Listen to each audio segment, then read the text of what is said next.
oído. Estás en la radio que te da más. Primavera. Apuntes FM 989. Estás con amigos. Y nosotros. Nuevos sonidos. Una temporada más. Springtime. Apuntes FM 989.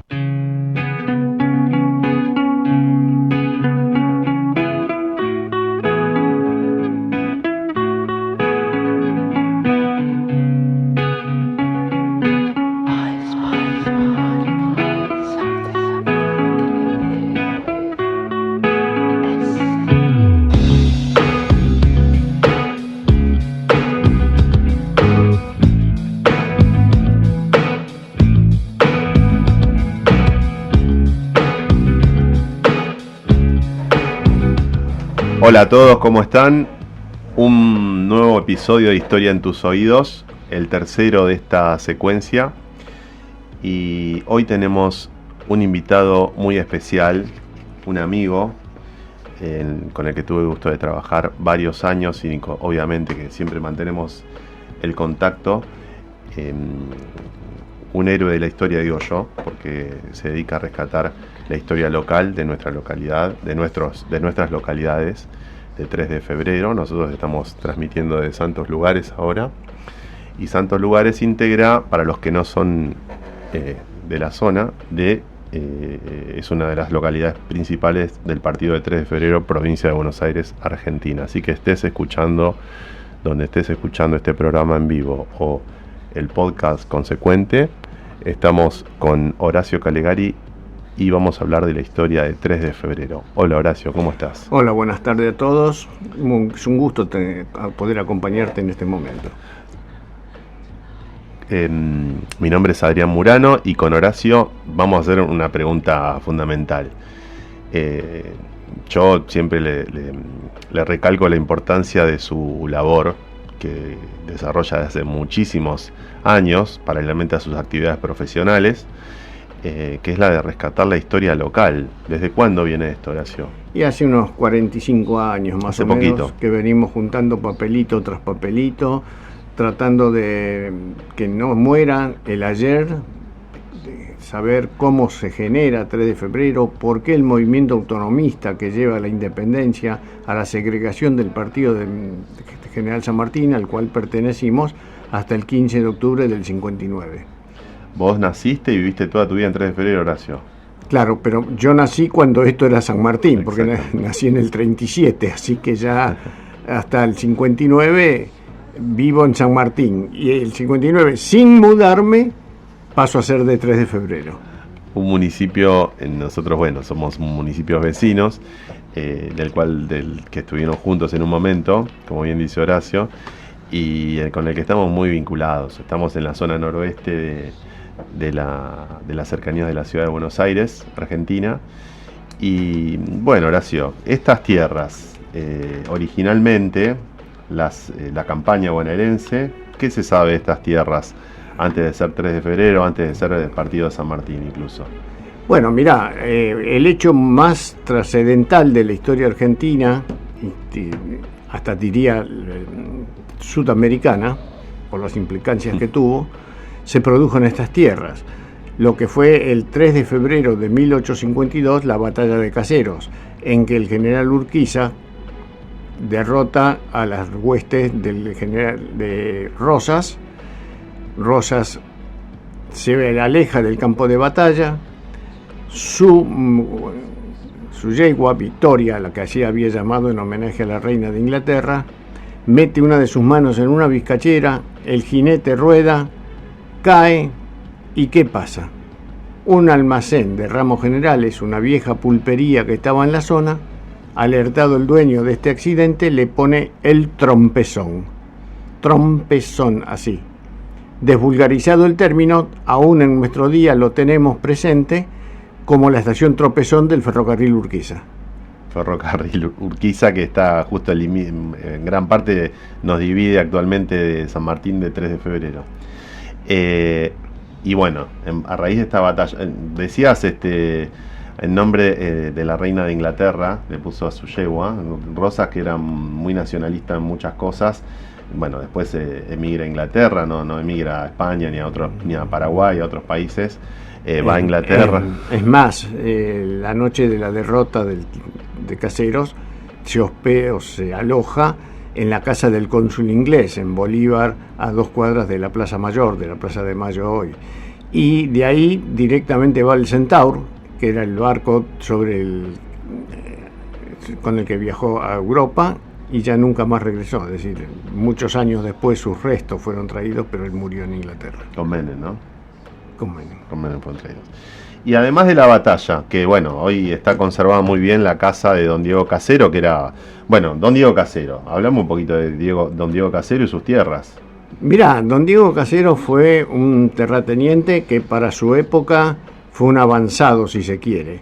Un hombre que tenía una fortuna regular, llegó a tener una flota constituida por 12 carretas, con sus respectivos bueyes, que todos los días llevaban comida que producía su chacra a la población de Buenos Aires. De ahí que tuviera un monte de durazneros, que se estimaban en unos 30.000 ejemplares, y el palomar, que se hizo clásico a través de la historia, porque fue uno de los epicentros de la batalla, y que aparece en la heráldica no solo de 3 de febrero, sino de, por ejemplo, la ciudad de Palomar, que corresponde al partido de Morón, también tiene en su escudo el palomar. Bueno, otra localidad muy vinculada también con nuestro distrito, otra localidad, otro partido, como le llamamos acá en la provincia de Buenos Aires, es Morón. Y Caseros, lo que ahora es Caseros, que ahora es una localidad mucho más chica, abarcaba muchas tierras, porque eran tierras con muy pocos habitantes, y una parte pertenecía a lo que ahora es Morón, ¿no? Es cierto. Tanto es así que el Consejo Deliberante de Morón, el gran mural que orna una de sus paredes, es una representación de la batalla. En lo que fue la batalla de Caseros, la casa de Diego Caseros se conserva, y también el palomar al que hiciste referencia, y bueno, después se adosaron otras construcciones. Se conserva desde mi punto de vista, no sé si coincidís, Horacio, a que tuvimos la suerte de que ahí se inaugura en la década del 30, pero viene trabajándose en la construcción desde décadas antes, el Colegio Militar de la Nación, donde se forman los oficiales del ejército argentino. Yo creo que si no hubiera sido por el colegio militar, sin ningún tipo de implicancia política, lo digo, simplemente porque es un terrenos muy grandes, y se cuidó un poco lo que es las edificaciones históricas, cosa que no suele ocurrir en Argentina y en Buenos Aires. Es muy cierto lo que decís, Adrián. Tanto es así que el Colegio Militar, que se inauguró oficialmente en 1937, aun cuando su construcción comenzó en 1904, te decía que cuando se construyó el Colegio Militar, la casa fue usada como obrador. Y en el 42... Casa de Diego Casero. La casa de Diego Casero. La casa fue totalmente reconstruida dentro de los niveles oficiales, es decir, originales. Pasan los años, pero claro, la construcción inicial de la casa fue de 1788. Habían pasado ya largos siglos, y el deterioro, la humedad, zona previo ventosa, a la Revolución Francesa. Claro. Te decía que la casa se reconstruye, se mantiene, y recién en el 92 se hizo en profundidad un trabajo de mantenimiento total, en el que se hizo cateo de las pinturas originales. El arquitecto Carlos Moreno en esto fue excepcional, su tarea, su trabajo y la experiencia que nos brindó a quienes lo pudimos acompañar. El cateo de pinturas que se tornaron, estaban 4, 5, 6 manos en las ventanas, una arriba de la otra, era infernal, realmente una cosa original, muy interesante. Y desde el 92 hasta ahora el mantenimiento es, digamos, en estos casi 40 años, un poco errático por razones presupuestarias. La Comisión Nacional de Monumentos Históricos, que no siempre tiene presupuesto, Pero bueno, se van haciendo. Justamente me voy a permitir adelantarle algo a los oyentes y a vos, Adrián.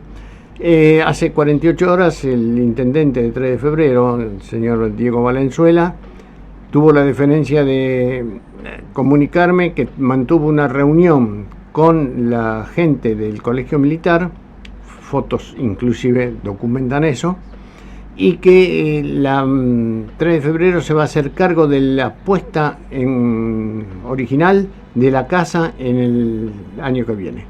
Con fondos municipales. No sé, quizás sean provinciales, no nos olvidemos que Valenzuela va a asumir una senaduría. Sí, bueno, yo creo que van a ser municipales porque por cuestiones políticas, pero bueno, felicitaciones y es una suerte que tengamos un intendente historiador. Sí, sí, sí. Porque y que se ocupe de la historia del pasado, que le interese. Una alegría. Y después, bueno, en la casa de Diego Casero, que fue después recién, me dijiste, 1788 construida y recién remodelada o refaccionada a fondo. 1942 y después posteriormente en el 92, 50 años después. O sea, 150 años después y más o menos, y después 200 años después. Bueno, fue rescatada y también está el histórico Palomar, que le da el nombre a la localidad. ¿Qué había en el Palomar? El Palomar, que muchos creen que, pero era por las palomitas mensajeras. No. El Palomar era fuente de alimentos, porque era de buen gourmet en aquellos años el comer pichones de paloma, y eso era lo que don Diego Caseros hacía. Embolsaban los pichones de paloma y así los llevaban al centro de Buenos Aires, donde eran vendidos, lógicamente. Esas construcciones se pueden visitar y están en bastante buen estado. Yo hace un par de años que no voy, pero la verdad que he tenido el placer de ir varias veces y están en bastante buen estado y corresponden a lo que es el actual Colegio Militar de la Nación, que tiene un museo abierto que se puede visitar. Hay que entrar en la página y... Mirá, el jueves pasado estaba anunciada la última visita guiada de este año, pero como a la tarde fue un diluvio y la cita estaba programada para las 14:30, se suspendió. Yo voy a tratar de averiguar, y te paso después el chimento a vos, a ver si hay una recomposición en cuanto a una fecha nueva que podría ser en la primera quincena de diciembre, pero todavía es una nebulosa. Vamos a ver qué pasa. Igual desde el Colegio Militar deben organizarse algunos horarios o visitas programadas con un orden ya establecido. Creo que entrando al Colegio Militar... Después voy a buscar la página y de visitas y junto con lo que me está diciendo Horacio para publicarlo en las redes. Adri Historia 3F en Instagram me pueden seguir y vamos a poner toda la info. Y Horacio, mi amigo Horacio, que es un fanático de la historia local de nuestra, por eso digo que es un héroe que ha rescatado muchísimas cosas. ¿Cuántos libros has escrito sobre la historia de 3 de febrero, Horacio? Habrá unos 25. Unos poquitos, 25 libros. El último lo tenemos acá. Hablame un poquito del último, Horacio. Bueno, el último en realidad es un compacto, y así lo titulamos, un compacto de las localidades de 3 de febrero. ¿Qué queremos decir con lo de compacto? Que estamos dándole al lector la última información, sobre todo en forma estadística. Muchas veces, yo estoy trabajando en este momento en el Archivo Histórico Municipal, y muchas veces arriman gente que nos preguntan, ¿cuántos habitantes somos en Villa Bosch? ¿Por qué Villarrafo tiene ese nombre? ¿Dónde se originó el origen del ferrocarril que pasa por Pablo Podestá? Bueno, todo eso, las 15 localidades del municipio, se lo estamos diciendo en este libro. Con este título, estamos intentando, esperemos lograrlo y concretarlo, un nuevo sello editorial, que es el del Archivo Histórico Municipal. Ya tenemos en algunos títulos nuevos. Vamos a, si me permitís, te adelanto algunos, por supuesto, algunos títulos. Uno será La Nación Argentina, Nación 3 de febrero. Como les dije, es fanático de la historia de 3 de febrero y un fanático de 3 de febrero en general, mi amigo Horacio. Así que no como país nacimos en 3 de febrero, pero sí como un país organizado. Un país organizado cuando Buenos Aires, que se había separado de la Confederación, vuelve a vivir junto a sus hermanas las provincias que integraban esa confederación, y queda todo integrado la República Argentina tal cual la tenemos hoy. Eso comenzó en 3 de febrero. En tierras que hoy son de 3 de febrero, por supuesto 3 de febrero en aquel entonces no existía, eso era capellanía de San Isidro, después Ni fue siquiera San Martín, claro. Claro, San Martín en el 64, 5 años después. Claro, pertenecíamos a lo que era de San Isidro. Bueno, eso habla de las extensiones, también habla de la poca población de ese momento. Sí, escasísima. Bueno, voy a ir a mi localidad, ya que lo tengo a Horacio para exprimirle un poco, exprimir su sabiduría. Yo soy de Martín Coronado, de la localidad de Martín Coronado, dentro de 3 de febrero, por supuesto.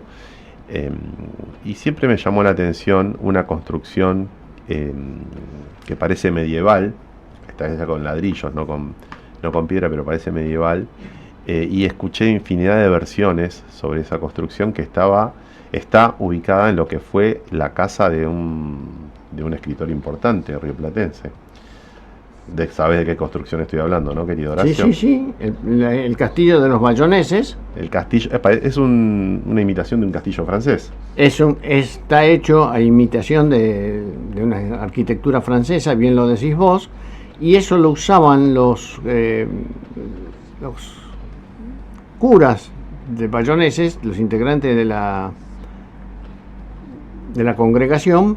Que eran vascos, de origen vasco, ¿no? Eran de origen vasco. Sí. Como recinto de, digamos, de veraneo. Retiro. Pero hay de retiro espiritual. Correcto, ese es el término. Y hay cosas curiosas. Por ejemplo, que el padre Echedimindegaray, que era rector del colegio en algún momento, viajaba desde el centro de Buenos Aires a Martín Coronado, que entonces se llamaba Caseros, igual que la otra localidad. Pasó a llamarse Martín Coronado en 1925, años después de la muerte del escritor, y a pedido de los vecinos, que quisieron recordarlo permanentemente, solicitando el nombre de él que se le imponga a la estación del ferrocarril. Decíamos que era la estación Caseros, hoy Martín Coronado, y el padre Echedimindegaray, que viajaban en los viejos tranvías Lacroze, aquellos pintados de verde, veía que había una estación que se llamaba La Villa. ¿Y por qué, si esa estación La Villa estaba tan cercana a la iglesia de Lourdes, no llamarla Lourdes? Y se lo sugirió a un exalumno del Colegio San José. Otro de apellido vasco. Y ese señor, que era, oh casualidad, presidente de la República, estoy hablando de Hipólito Yrigoyen, le pareció buena la idea y enseguida lo aplicó. Hoy la estación Lourdes sigue con esa denominación. Muchas gracias, Horacio. Bueno, Martín Coronado fue la sala principal del principal teatro de la ciudad de Buenos Aires, el Teatro San Martín. La sala principal se llama Martín Coronado en honor a este escritor que da nombre que dio nombre posteriormente a la localidad, porque antes, como bien dijo Horacio, era todo Caseros por la extensión. Pero estamos hablando, vos dijiste, las dos estaciones de ferrocarril tenían el mismo nombre, pero estamos hablando de dos ferrocarriles distintos. Es cierto, uno era el Pacífico, el BAP, Buenos Aires el Pacífico, hoy San Martín, y el otro era el tranvía Lacroze o Central Buenos Aires, después fue la denominación oficial, y que hoy es General Urquiza. Muy bien, Horacio. Y hablaste del Santuario de Lourdes, que es un otro punto icónico, tanto religioso como cultural, de nuestro partido, que queda en santos lugares. El Santuario de Lourdes, que también tiene que ver con cierto origen francés, ¿no? Es cierto, fíjate que Guillet, el arquitecto que la diseña y dirige la construcción, toma prácticamente el mismo planteo arquitectónico de lo que es el Lourdes francés, allá donde Bernardita hizo su aparición milagrosa. A donde vio a la Virgen. Algunos dicen, no hay documentación que lo ratifique, que es el tercer templo en importancia en la provincia de Buenos Aires. Después de Luján y la Catedral de La Plata estaría ubicada la Basílica de Nuestra Señora de Lourdes, que paradójicamente tampoco nació con ese nombre. Su primera advocación fue San Antonio de Padua. En algún momento, los padres asuncionistas que hacían cabeza de playa en Chile viajan a Buenos Aires y se enteran que el superior de la congregación en Santiago está muy mal de salud. Y ellos prometen a la Virgen de Lourdes que si mejora el superior de la congregación, ellos le dan el nombre de Lourdes, la advocación de Lourdes, a la iglesia. Esto sucede, 48, 72 horas después reciben un telegrama diciendo que el superior de la congregación había sanado, que estaba en franca recuperación, y entonces le piden al cardenal de La Plata, que tenía jurisdicción sobre santos lugares, el cambio de advocación. Y de Nuestra Señora y de San Antonio de Padua pasó a ser Nuestra Señora de Lourdes. Y esa está más cerca del ferrocarril San Martín. Los ferrocarriles en general, Horacio, fueron un foco de desarrollo importantísimo de las distintas localidades, ¿no? Pensemos un poco allá por agosto de 1855, se crea el primer ferrocarril argentino, el que salía de la plaza frente a los tribunales, hoy Sí. la estación del Parque le llamaban, Sí. y tras recorrer unos 10 kilómetros llegaba a Flores. Eso era lo que fue originalmente el ferrocarril del Oeste, que hoy es el actual Sarmiento, que nos brinda en 3 de febrero una estación que es Ciudadela. También tenemos el San Martín, que nace al revés de todos los ferrocarriles argentinos. No sale de Buenos Aires hacia el interior, sino que viene de Chile. Lo generan dos hermanos Clark de apellido que piensan, los chilenos, ¿por qué llevar la mercadería hasta el Istmo de Panamá, cruzarla por tierra, volverla a embarcar para llegar a Europa? Si la llevamos hacia el puerto de Buenos Aires, directamente llega a Europa. Menos costo y menos deterioro generado por los movimientos. Y así se largan a hacer el ferrocarril que hoy es el San Martín. Tanto es así que cuando el San Martín llega a la entrada de Buenos Aires, la competencia, alerta a esto, les impide el acceso al puerto de Buenos Aires. Y tienen que hacer una etapa de conciliación en Mercedes. Por eso las estaciones del ferrocarril del Oeste, el Sarmiento, y del San Martín están una enfrente de la otra, porque transferían la carga directamente de los vagones. A través del Sarmiento del Oeste llegaban al puerto. Años después consiguen acceder a el ingreso a Buenos Aires, que se les otorga con una estación que se llama Buenos Aires, que estaba en Santa Fe y Juan B. Justo, lo que hoy es la estación Palermo. O sea, todavía no llegaban al puerto. No, pasan varios años y para llegar al puerto también requieren de 3 de febrero, porque la famosa excavadora que está detrás de Ciudad Jardín, ese enorme pozo en el que falta tierra, es porque se originó, porque esas tierras son con las que se construyó el terraplén para pasar por arriba de la calle Paraguay, Avenida Santa Fe, todo lo que es el talud que iba desde la vieja estación Paradero Chacarita, que hoy se llama Villa Crespo, hasta el puerto de Buenos Aires. Eso también se originó en 3 de febrero. En las tierras donde ahora está la fábrica Peugeot. Stellantis. Claro. Cambió de nombre también. Bueno, pero fabrican Peugeot, está bien. Muy bien, Horacio. Me quedó una pregunta que mientras hablabas, que no te quise interrumpir. ¿El santuario de Lourdes de qué año es? ¿O cuándo empieza? Su construcción se inició en 1911. Bueno. Y continúa. Otro símbolo muy importante, otro sitio de interés para visitar, sean religiosos o no, en 3 de febrero, que tiene un colegio también, que yo trabajé, o sea, un colegio que pertenece a la congregación y que lleva el mismo nombre del santuario. ¿Conoces el colegio, Horacio? Sí. Nietos míos han pasado por allí. Muy bien. Esto todavía todo era partido de ya nos habíamos separado de San Isidro, pero éramos parte de San Martín. Durante poco más de 100 años fuimos desde la separación, desde que se crea el partido de San Martín. San Martín en el 64 y nosotros nacemos en el 1959. O sea, casi 100 años, Casi 100 años. estuvimos juntos. ¿Y cuándo empiezan los primeros atisbos de gente que quiere separar los distritos? Bueno, esto es Separarlos políticamente, autonomizarlos, digamos.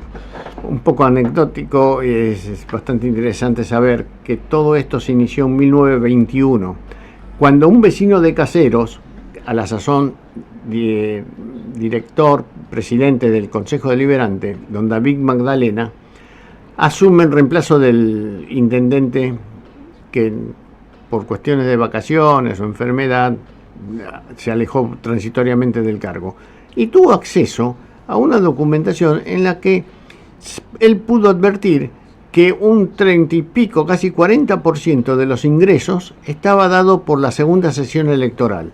La segunda sesión electoral es lo que hoy es 3 de febrero, pero que en devolución de esa gran masa de dinero solamente recibía un 20% de obras. ¿Por qué? Porque el resto iba a la misma ciudad cabecera de San Martín, a Villa Ballester, a San Andrés, que eran un poco las preferidas, lo son hoy todavía, del general San Martín. Y bueno, y ahí empezó la idea de autonomizarlo. Bueno, en 3 de febrero tenemos artistas importantes, muchos artistas importantes, pero bueno, este programa que se llama Historia en tus oídos, mi nombre es Adrián Murano y es un placer estar con Horacio Calegari.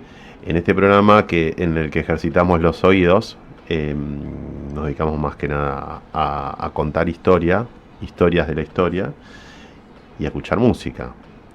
Y una de las artistas, de las cantantes famosísimas de 3 de febrero es Estela Raval. ¿De qué localidad de 3 de febrero? Horacio? Ciudadela, ella vivió y murió en Ciudadela. Vamos a escuchar a Estela Raval.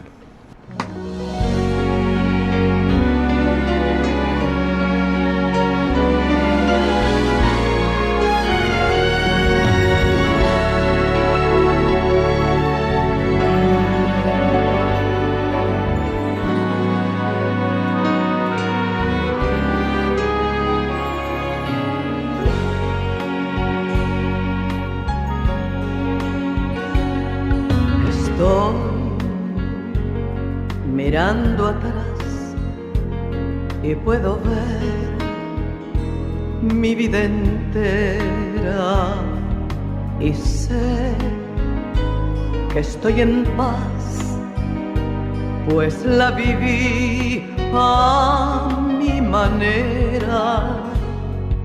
Crecí sin derrochar, logré abrazar el mundo todo y más, 1000 sueños más, vive a mi modo. Dolor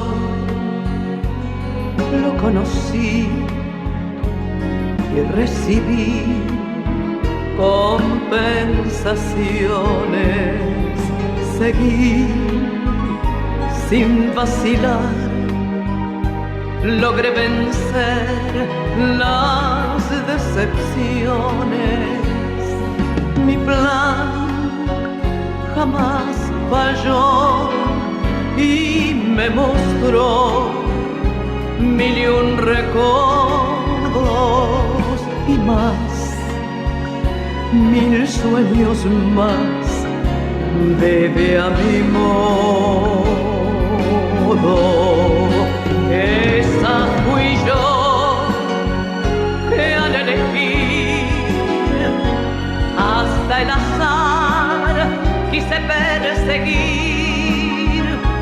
Si me oculté, si me arriesgué, lo que perdí no. Un placer escuchar a Estela Raval. Y Horacio, mientras sonaba la canción, a mi manera, me contaba que Nini Marshall, que bueno, una famosísima actriz argentina, también es de 3 de febrero. Yo realmente, Horacio, no tenía idea de eso. ¿De qué localidad? Bueno, Nini Marshall tuvo una quinta frente a lo que hoy es el Hospital Bocalandro, con frente a la Ruta 8, y todavía se lee en la portada del portón de acceso a la quinta el nombre de Cándida, que era uno de sus personajes preferidos y con el cual bautizó a la quinta. Ella solía instalarse acá los meses de verano y acá preparaba todo su trabajo, su labor, incluso con sus personajes y libretos, era autora de sus propios libretos en muchos casos, para todo el año siguiente de esas temporadas estivales. Ella trabajó mucho en México también. Sí, trabajó mucho en México, pero ¿sabes por qué? Porque fue prohibida por el gobierno peronista. Eso la obligó a exilarse en México y allí filmó 10 películas. En 1955 regresó al país. Con la caída de Perón. Claro, con la caída de Perón. Y en 1973 debutó en Mar del Plata con la puesta de Se nos fue de repente. Que era como le gustaba a ella, viste, hablar. Sí, es una característica de ella. Bueno, hay que leer el libro de Horacio. Que tuvo vamos a nombrar a Juan Carlos Gato, otro amigo que colaboró mucho con Horacio. De hecho, yo le agradezco a Juan Carlos, a Gato querido, que hizo el logo del programa, de este programa de Historia en tus oídos, que pueden encontrarlo también como dije, en Instagram, Nadir Historia, 3F por 3 de febrero. Te ayudó Juan Carlos, ¿no? Sí. Es un amigo de todos nosotros. Trabajamos juntos ya hace más de 10 años. Y es muy conocido también en la localidad cabecera de 3 de febrero, en Caseros. Fue profesor muchos años en otro colegio emblemático, en Nuestra Señora de la Merced. También me está mostrando a Gino Belli, Ernesto Sábato, bueno, Alfredo Alcón, toda gente que vivió o tuvo un tránsito importante por 3 de febrero, Horacio. Después lo vamos a subir, las imágenes. Bueno, la idea de autonomía, entonces me decís que es de la década del 20. Nació en 1921, arranca en 1921, en el 22 empieza a ponerse en práctica. Hay avances y retrocesos, la situación política impera, exige a veces que nuestros abuelos, que querían ser autonomistas o autónomos, por mejor decir, tuvieran que luchar permanentemente con políticos que no entendían o no querían entender que la independencia de la comuna era necesaria. Por lo menos así lo transmitían permanentemente en los diálogos, porque cuando visitaban Caseros, Ciudadela, que en aquel entonces eran los puntos preeminentes de lo que sería después el nuevo municipio, la segunda sesión electoral de San Martín, prometían, pero después no se concretaban. Hasta que un señor de origen santafesino, había nacido en Casilda, se radica en Caseros e instala una modesta fábrica de escobas. Ese señor fue don Alfredo Longo, que pasó a integrar los cuadros de la Sociedad de Fomento de Villa Pineral, y desde allí se lanzó a la política, logrando ser diputado provincial. Desde ese puesto en la Cámara de Diputados consiguió concretar la autonomía de 3 de febrero, con la promulgación de la ley 6065, hecho que ocurrió el 15 de octubre de 1959. Presidencia de Frondizi. Sí. Y Oscar Allende como gobernador de Buenos Aires. Que después fundó el Partido Intransigente. Y, bueno, no fundó el Partido Intransigente. En ese momento, hago una aclaración, la Unión Cívica Radical se había fraccionado en dos: la Unión Cívica Radical del Pueblo, liderada por Balbín, y la Unión Cívica Radical Intransigente, liderada por Frondizi. En el 58 gana las elecciones Frondizi, porque el peronismo estaba prohibido. Frondizi hace un acuerdo con Perón, y Frondizi se convierte en presidente, Allende en gobernador, y tenemos nuevo municipio. En este municipio tenemos, como dije, artistas muy importantes. Otro artista conocidísimo es Tanguito, que es de Caseros, vivía en Caseros, y Horacio nombró el talud que está ahí por la zona de los bosques de Palermo, en la estación misma de Palermo. Tanguito muere en un accidente, él tenía problemas psiquiátrico, estaba internado en el Borda, principalmente ocasionado por su adicción a las drogas, y según dicen se escapa del Borda, quiere tomar el tren, el ferrocarril San Martín en Palermo para venir a ver a su familia, a su casa en Caseros. Se cae del tren y ahí fallece. El tema quizá más conocido, compuesto por él, que fue interpretado por Los Gatos, pero que fue compuesto por él y Lito Nevia, es La Balsa. Lito Nevia lo cuenta siempre, que lo compuso junto a Tanguito. Así que vamos con Tanguito. Y sí, gobernación de Oscar Allende, tenemos ley de autonomía para 3 de febrero, pero hay que crear todo prácticamente desde cero.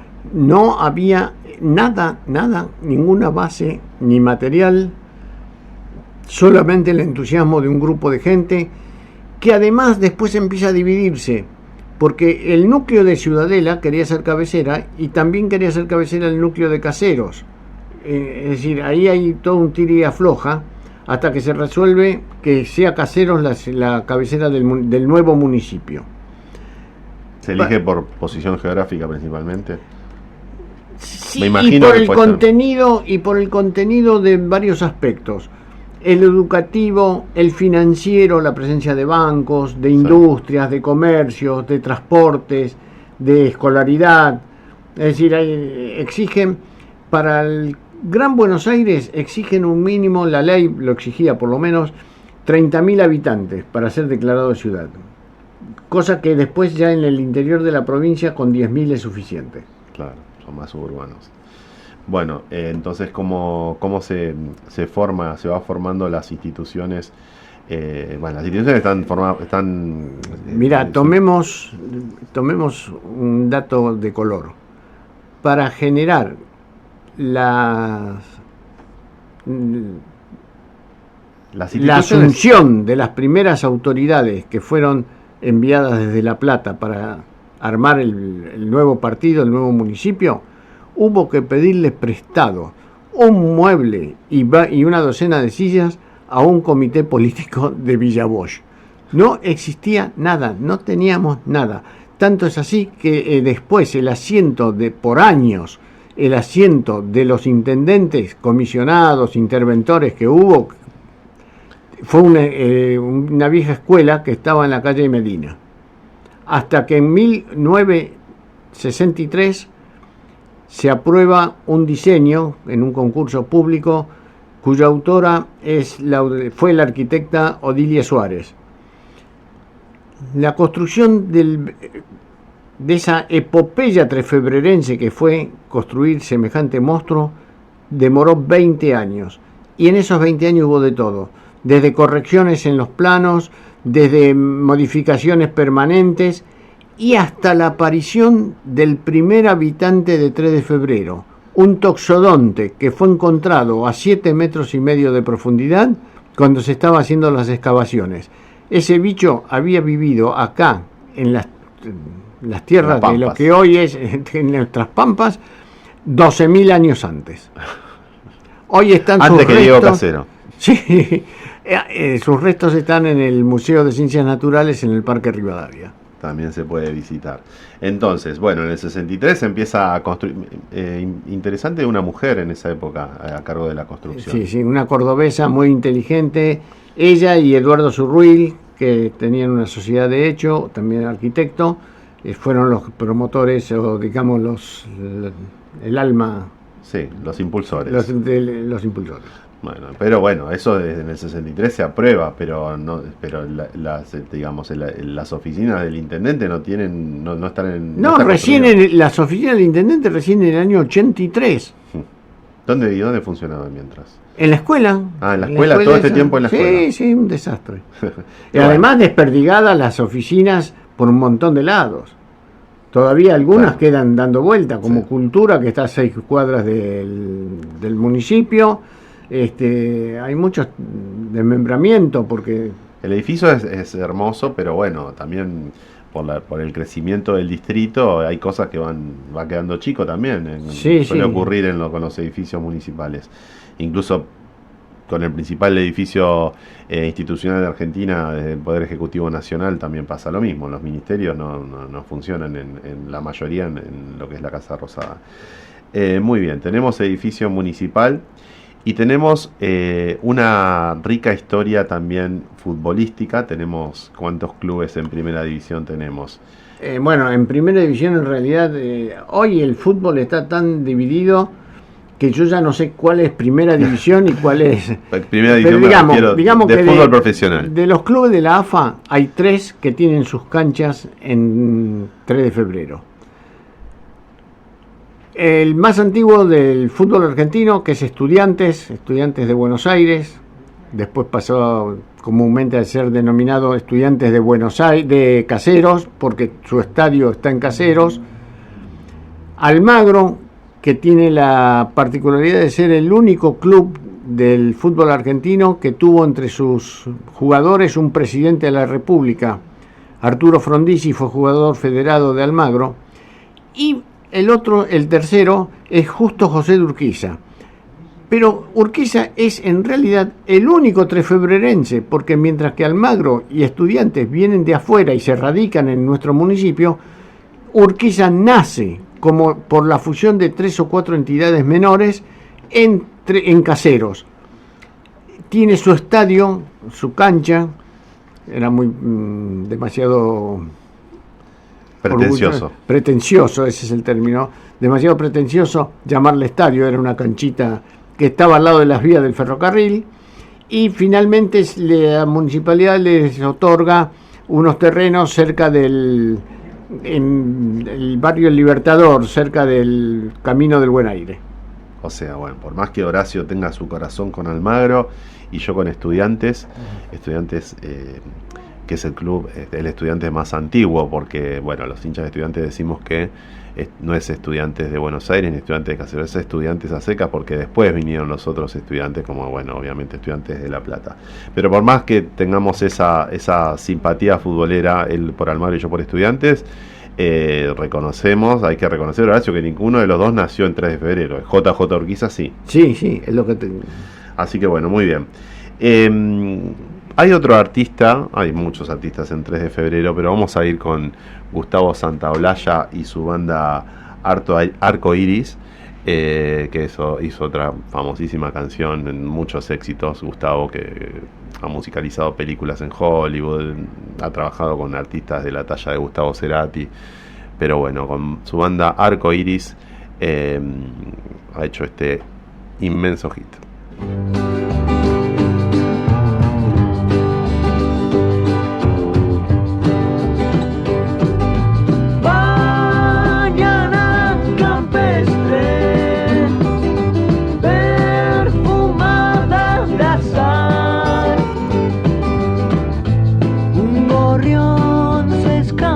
De tu voz en el río, la cara de los dos. El viento nos cuenta la historia de un lugar. Corramos al monte a preguntarle a un hogar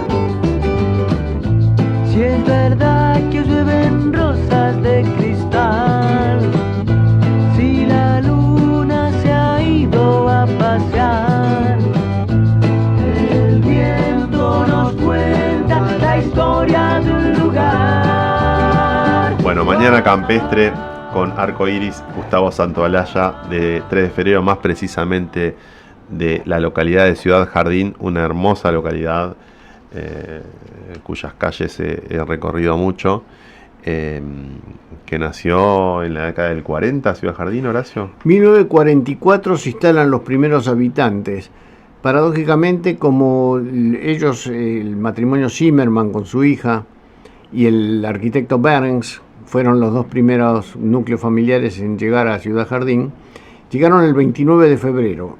Como era un niño bisiesto, Eric Sellen, el promotor, el autor, el germinador de Ciudad Jardín, decide que la fecha de nacimiento de la localidad va a ser el 1 de marzo. Si no, cumplirías un año cada 4.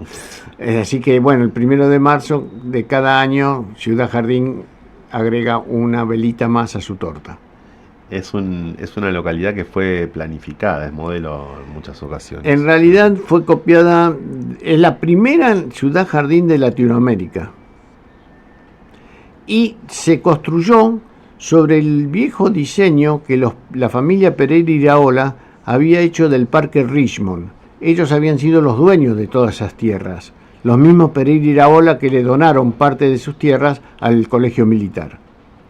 Es hermoso Ciudad Jardín, los invito a recorrerla, a ir a Plaza Plate, a tomar una rica cerveza a Zeppelin. El Zeppelin, Graf Zeppelin, que recorrió Graf también 3 de Zeppelin. febrero.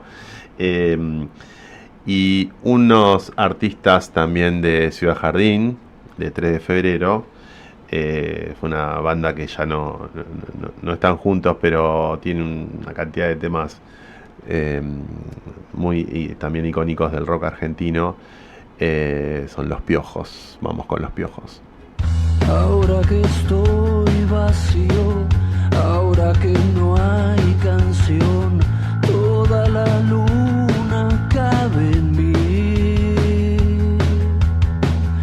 Ahora que soy silbido de alguien que sale a andar, de otro cielo alrededor. Oh, todos esos deseos de noche fría y de alcohol, hoy te los quiero regalar. El agua me salpica, el fuego es realidad, me gustaba tanto tu voz.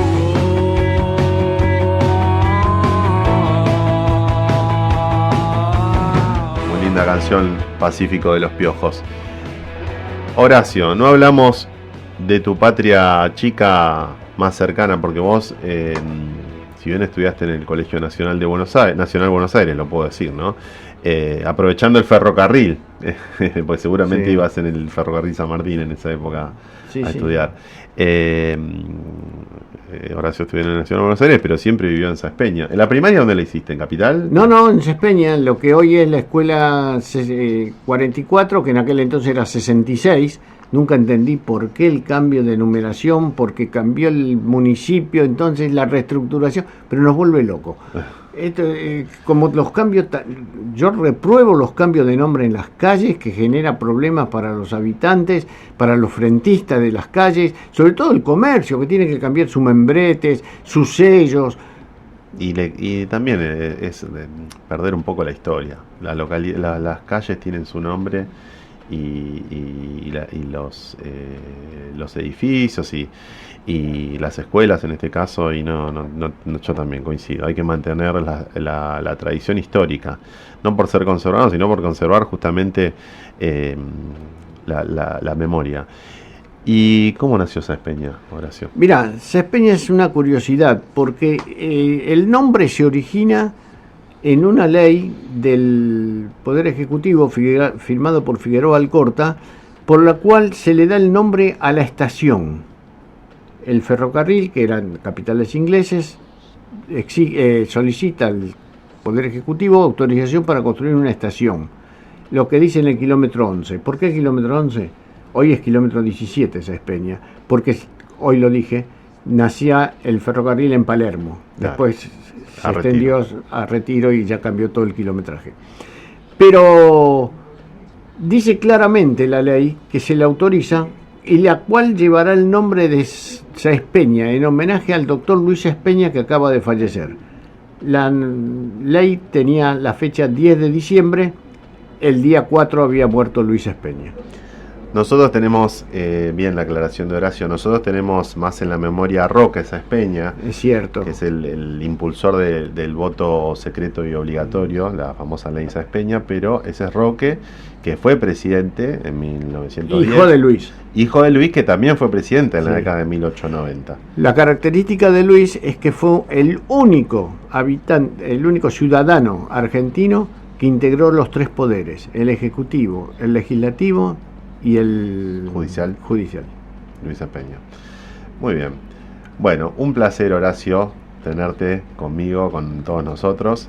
Es un erudito, como verán, y podríamos quedarnos hablando horas, pero bueno, el programa es... Yo te agradezco la invitación y quedo a tu disposición. Muchas gracias. Gracias a vos. Horacio Calegari, mi nombre es Adrián Murano y vamos a cerrar el programa con otra canción del principal integrante de la voz de Los Piojos, que hizo una banda después propia, Ciro y los Persas, y cerramos hasta el próximo programa despidiéndome con Mírenla.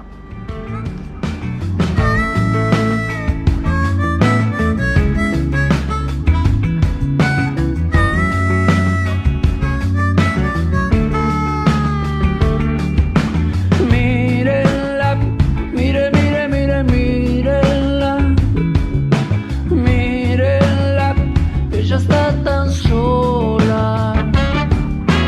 Mírenla, en sus ojos hay placer. Mírenla, cuando te enamora.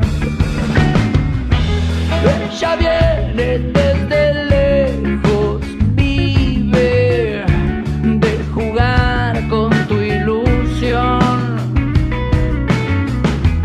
Buscabas la libertad y ahora, ¿cómo huir de esta prisión?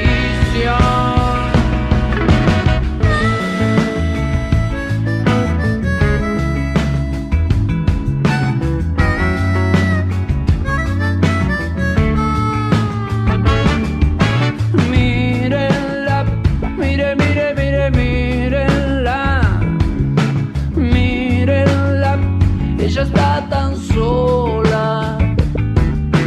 Mírenla, en sus ojos hay placer.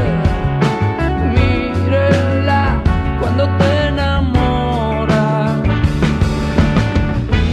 En un pasillo sin luz me dice que estaré en su corazón. Va contando historias increíbles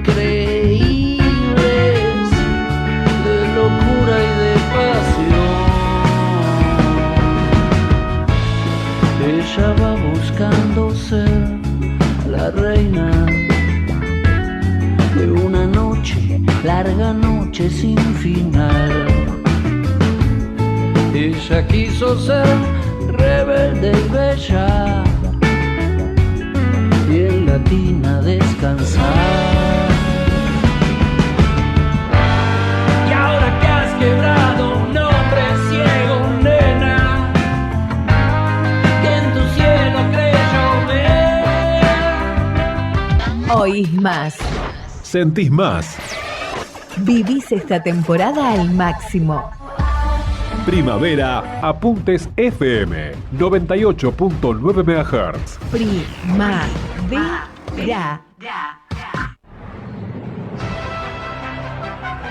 Todos los sábados hay un objetivo y son las noticias, donde los hechos son imparciales y sus consecuencias son las opiniones. Objetivo Noticias. Este sábado, 10 horas, con la conducción